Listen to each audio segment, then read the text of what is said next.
Hey guys, welcome back to another ShMoR3S Daily. But before we get into today's video, please subscribe and hit the bell so you may always be notified of my future videos. Drop me a like and follow me on ShMoR3S Gaming and Gaming News on Facebook. Also follow my Twitch for future live streams.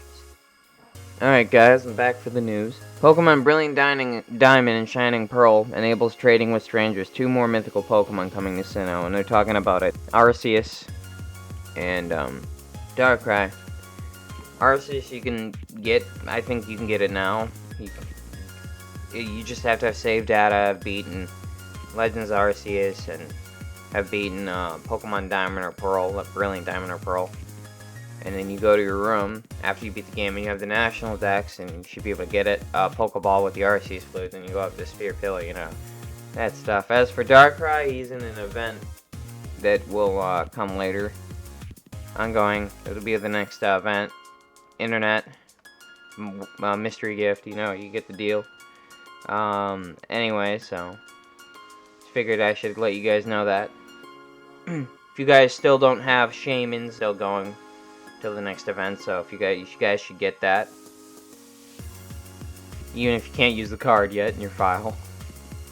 Gran Turismo 7 has been offline and unplayable for more than a day. Gran Turismo 7 servers went down on March 17th because Lord knows we have problems with games today because they can never get them out day one without breaking them. For a 2-hour period of maintenance, but more than a day later the game is still offline. Ordinarily this wouldn't be seen as a problem, but due to the online requirements of Gran Turismo 7, the game is virtually unplayable. It is in its offline mode.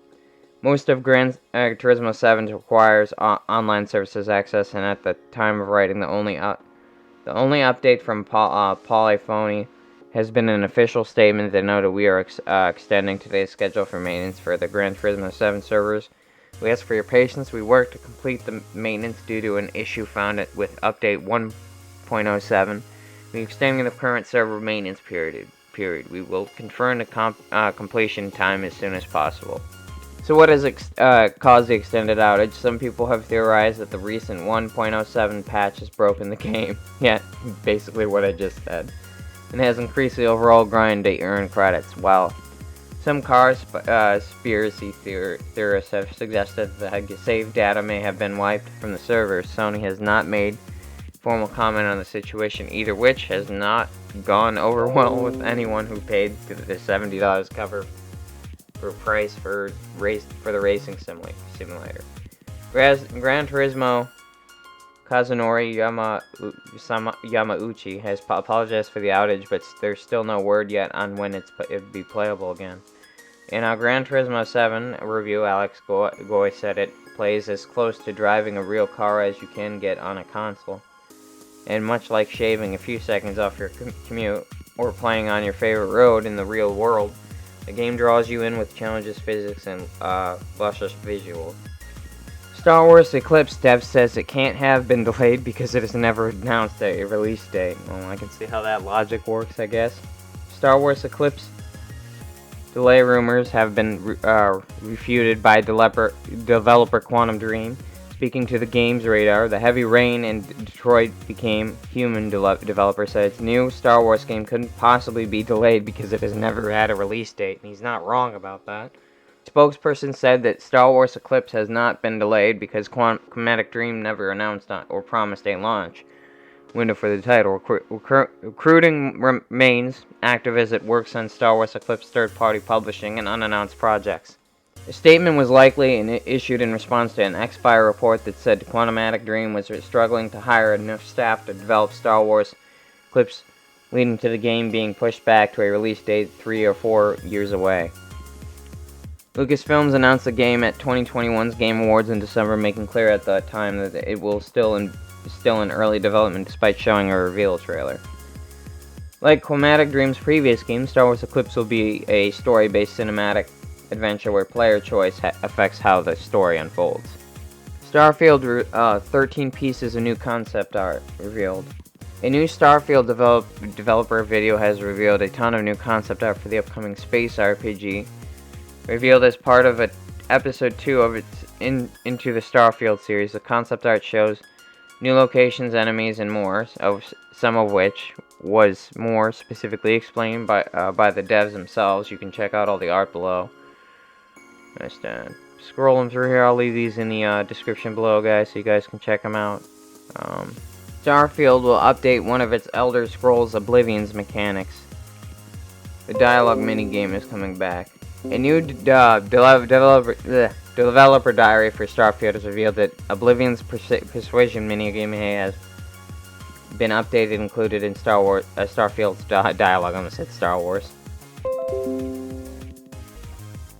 No footage of the system was shown as part of the video, but lead quest designer Will Shen did explain that thinking behind it. We sat down and it was funny because we didn't start with let's look back at the old Oblivion system, but there are a couple of beats there. You have to think about, what's my risk here? Which one do I want to choose? We didn't want it to be a system where there was definitely the right thing to say. Feels like you're having a conversation where you're actually trying to persuade somebody of something. And said game director Todd Howard, as far as the new system dialogue, I think it's definitely one of those the most successful ones that we've had. If you need a memory refresher, Oblivion featured a minigame during some dialogue sequences that was used to persuade an NPC. It used a wheel cut into pie-like segments that represented actions as a minor joke, boast, and chorus. Over a series of rounds, you were able to manipulate a character's disposition, something made easier through high speechcraft stats or by using a bribe. It's not clear what elements of the system are reflected in Starfield's version yet, but it is certainly seems there will be a way to engage in conversations beyond just picking up dialogue options. Yeah, looks interesting. It'll be interesting to see how they improved on that since Oblivion 2. Starfield lets you join multiple factions, including the bad guys. Bethesda has revealed in a new Starfield developer diary that its upcoming space RPG will allow you to join multiple factions, including the bad guys. Whoops. As part of the diary, lead quest designer Will Shen revealed 3 of the main factions that will be available to join. One of the big choices is which part of the game world am I going to engage in. He said, we also make a bunch of different groups that represent some of the major factions in every game. In this one, we've got the United Colonies that represent the future of the Space Republic idealized. You also have the Free Star Collective, which is in the space western fantasy people that are out there on the frontier. We've got the Ryujin Industries, which represents real corporate life. Shen notes that he believes Ryujin Industries has one of the best starts of any of the factions. The storyline will apparently start with you being hired by a mega corporation and having to prove you can cut the mustard. In addition to these 3, there's also the Crimson Fleet, a pirate raiders faction that seems to be the de facto choice for anyone looking to be evil playthrough of Starfield. All 4 sound like fascinating factions that have the potential to offer very different kinds of quests, but there's an even more interesting potential route for players to take. You can join up the Crimson Fleet while also working with more benevolent factions. This creates a sort of undercover espionage roleplay scenario. The cool thing about Crimson Fleet is if you're a good person and you want to be a good player and you don't want to play as a bad guy, as design director Emil, I'm not going to try to pronounce it, I'm going to butcher it. You can also side with pirates, or you can report back to your superiors and be the space cop type of thing. So it lets you be a good person and still play with the bad guys. Bethesda also revealed that character creation will be more detailed than this time around. Game director Todd Howard notes that you will be able to choose a background for your character and traits that will define them.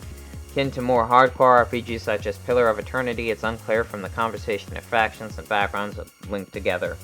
Could we opt to be affiliated with the Crimson Fleet or United Colonies from the start of the game, and will that alter the opening akin to Cyberpunk 2077's prologues? We'll have to wait and see. Alright guys, I'm going to call it there for today. What news I don't get here, I'll post to my Twitter, and I'll see you guys in the next video.